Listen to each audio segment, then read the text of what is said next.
সবুজ ছাদে লাল স্ট্রবেরির গল্প যেন আপনার হাতেও লেখা হয়। ভাবতে পারেন নিজের বাসার ছাদে টবে স্ট্রবেরি ফলন একবার নিজের হাতেই চাষ করুন। প্রতিদিন যত্নে গাছটি বড় হতে থাকলো।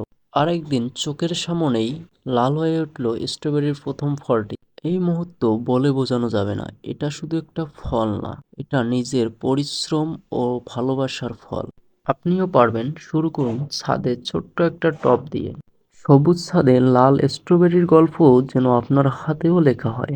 যারা এই চ্যানেলে নতুন তারা অবশ্যই আমাদের চ্যানেলটি সাবস্ক্রাইব করবেন পরবর্তী ভিডিও পেতে। আজ যারা ফেসবুক বা টিকটক থেকে দেখতেছেন তারা অবশ্যই ফলো দিয়ে ভিডিওতে একটি লাইক, কমেন্ট ও ভিডিওটি শেয়ার করে আপনার বন্ধুদেরকে দেখার সুযোগ করে দেবেন।